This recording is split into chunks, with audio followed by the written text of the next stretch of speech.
Bismillahirrahmanirrahim. Assalamualaikum warahmatullahi wabarakatuh. Perkenalkan, saya Trisna Putri dengan NIM C1C019115, mahasiswi Universitas Jambi, Fakultas Ekonomi dan Bisnis, Program Studi Akuntansi. Pada kesempatan kali ini, saya akan membahas salah satu materi pada mata kuliah akuntansi syariah, yaitu mengenai akad murabahah. Adapun pokok pembahasan pada materi kali ini yaitu yang pertama mengenai pengertian akad murabahah, yang kedua jenis akad murabahah, yang ketiga dasar syariah, yang keempat perlakuan akuntansi berdasarkan PSAK 102, dan yang kelima ilustrasi kasus akad murabahah. Kita masuk ke pembahasan yang pertama yaitu mengenai pengertian akad murabahah. Murabahah adalah transaksi penjualan barang dengan menyatakan harga perolehan dan keuntungan atau margin yang disepakati oleh penjual dan pembeli. Hal yang membedakan murabahah dengan penjualan yang biasa kita kenal adalah penjual secara jelas memberitahu kepada pembeli berapa harga pokok barang tersebut dan berapa besar keuntungan yang diinginkannya. Pembeli dan penjual dapat melakukan tawar-menawar atas besaran margin keuntungan sehingga akhirnya diperoleh kesepakatan. Pembahasan yang kedua yaitu mengenai jenis akad murabahah. Ada dua jenis murabahah. Yang pertama yaitu murabahah dengan pesanan, di mana dalam murabahah jenis ini penjual melakukan pembelian barang setelah ada pemesanan dari pembeli. Murabahah dengan pesanan dapat bersifat mengikat atau tidak mengikat pembeli untuk membeli barang yang dipesannya. Kemudian yang kedua yaitu murabahah tanpa pesanan. Dalam murabahah jenis ini, penjual dapat membeli barang tanpa ada pesanan terlebih dahulu dari pembeli. Murabahah tanpa pesanan bersifat tidak mengikat. Pembahasan yang ketiga yaitu mengenai dasar syariah. Sumber hukum akad murabahah ada dua. Yang pertama yaitu Al-Quran, sebagaimana sesuai dengan firman Allah Quran Surah An-Nisa ayat 29.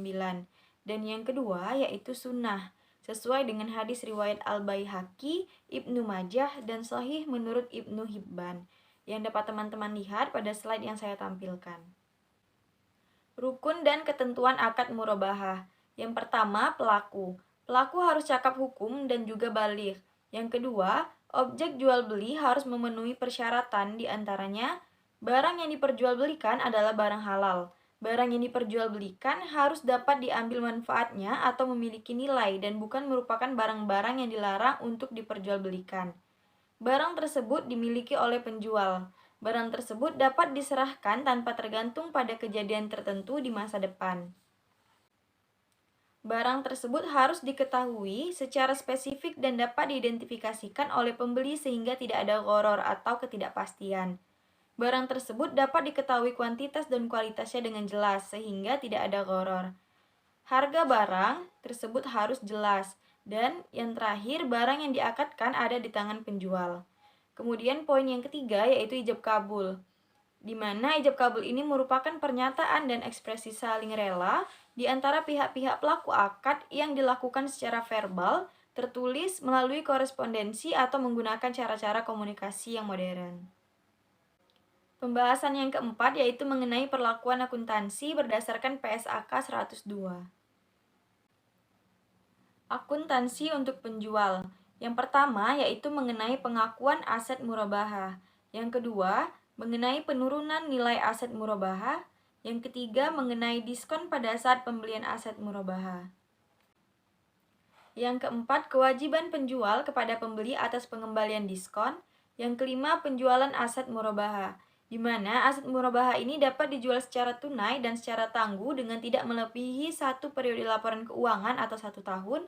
Dan yang kedua, aset murabahah ini juga dapat dijual secara tangguh dengan periode melebihi satu periode laporan keuangan atau lebih dari 1 tahun. Yang keenam, pengakuan pendapatan margin murabahah. Yang ketujuh, mengenai penyajian. Yang kedelapan, mengenai potongan pelunasan piutang murabahah yang diberikan kepada pembeli.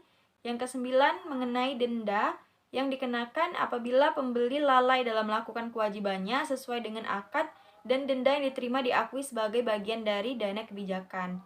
Yang kesepuluh, mengenai pengakuan dan pengukuran penerimaan uang muka. Yang ke-11 yaitu mengenai penyajian. Yang ke-12 mengenai pengungkapan, di mana penjual mengungkapkan beberapa hal-hal yang terkait dengan transaksi murabahah, tetapi juga tidak terbatasi pada 3 poin penting yang dapat teman-teman lihat pada slide yang saya tampilkan. Akuntansi untuk pembeli. Yang pertama, aset yang diperoleh melalui transaksi murabahah diakui sebesar biaya perolehan tunai. Yang kedua, beban murabahah tangguhan diamortisasi secara proporsional dengan porsi utang murabahah yang dilunasi. Yang ketiga, diskon pembelian yang diterima setelah akad murabahah diakui sebagai pengurangan beban murabahah tangguhan. Yang keempat, potongan pelunasan dan potongan utang murabahah diakui sebagai pengurangan beban murabahah tangguhan. Yang kelima, denda yang dikenakan akibat kelalaian dalam melakukan kewajiban sesuai dengan akad diakui sebagai kerugian. Yang keenam, mengenai uang muka.